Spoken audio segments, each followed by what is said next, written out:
Along this stretch of grassy road, one night in early September 1994, when most grade schoolers were getting ready for a new school year, a grisly murder took place. In Chicago, the body of an 11-year-old gang member nicknamed Yummy is found beneath an underpass. Police say Robert was murdered by two members of his own gang, 16-year-old Craig Hardaway and his younger brother. Derek Hardaway was 14 when he and his brother drove to the underpass to kill Robert Sandifer, or Yummy. Sandifer himself had shot and killed a teenage girl before he was murdered. Derek waited in the car while Craig pulled the trigger. I remember the night when things took place. You got it paid from a guy named Kenny. I'm not actually sure what he said to my brother, but it was to kill Robert. Derek and his older brother belonged to Chicago's Black Disciples gang. If I was told to do certain things, even if I didn't want to do it, it was either do what I'm being told or have it done to me. Robert Sandifer's murder was big news. The story scared people, says criminologist Barry Crisberg. This was no longer a Chicago story. This was a story that no matter where you lived, you turned on the evening news and you would hear about this case. By now, nearly all of us know the story of Robert Sandifer. There was a sense that the country writ large was going to hell in a handbasket. No one had a clear idea of what to do.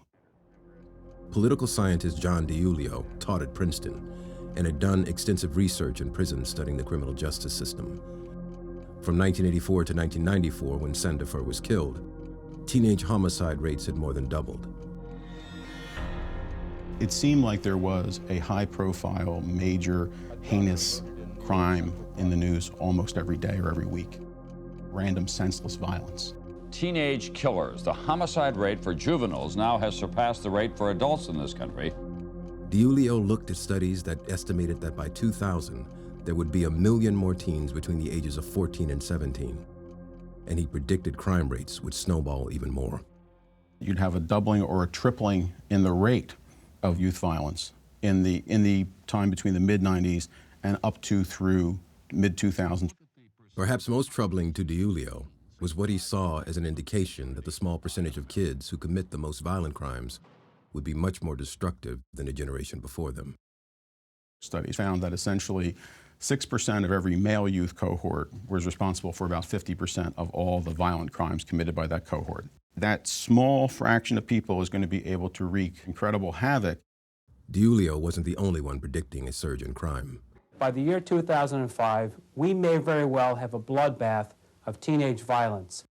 Northeastern University criminologist James Fox says his choice of words was deliberate. I did sound an alarm, and I did use some rather strong language in terms of what might happen if we didn't react quickly. Fox and DiIulio felt compelled to call attention to this perceived problem. DiIulio, an Ivy League academic from South Philadelphia, wrote this article for the Weekly Standard in 1995. The term superpredator originated from an inmate who said, as almost a throwaway line, he said, "No, these kids, they're stone-cold predators." A superpredator is a young juvenile criminal who is so impulsive, so remorseless, that he can kill, rape, maim, without giving it a second thought. And like a match to a flame, the word caught on. Superpredator, predator. Predators, super predators. Linguist Ben Zimmer is the language columnist for the Wall Street Journal. When you use a word like predator, it is loaded with certain assumptions about the way that an animal hunts another animal. And so to call someone a super predator really amps that up even more. We're talking about a group of kids who are growing up essentially fatherless, godless, and jobless. DiIulio says that he wasn't pointing to any particular racial group as being the most potentially violent. But in 1996, he wrote that as many as half of these juvenile superpredators could be young black males. Race was the central issue. That as the number of minority children, principally African American, but also Latino children, that to the extent that that number was increasing in the society, with them would come a big crime increase. What's required in moral panic is the identification of a particular group of people who are demonized in some way. When you describe another group as godless, you can do anything to them. Lawmakers seized the moment to spur on the overhaul of a legal system they considered too lax. Kids that once stole hubcaps now rape and murder. No fear of punishment. Experts call them super predators. They are not just gangs of kids anymore. They are often the kinds of kids that are called super predators. No conscience, no empathy. There are no violent offenses that are juvenile. You rape somebody, you're an adult. You shoot somebody, you're an adult. Virtually every state, almost 45 states, enacted laws cracking down on juvenile offenders, making it easier to prosecute youth in adult criminal courts, increase penalties. But at the same time the laws were being enacted, juvenile crime rates were already starting to show a surprising trend. Juvenile crime rates have been plummeting during this period of time in the wake of this panic. The drop in juvenile crime has been attributed to many things: a stronger economy, better policing, a decline in crack cocaine use. But DiIulio's research had not foreseen any of these trends. We were at the, on the precipice of being able to explain and predict all kinds of things, poverty trends, crime trends, and so forth. None of that work, none of those predictions in any of those fields have borne fruit. By the late 1990s, after a steady decline in juvenile crime, DiIulio could see just how mistaken he was.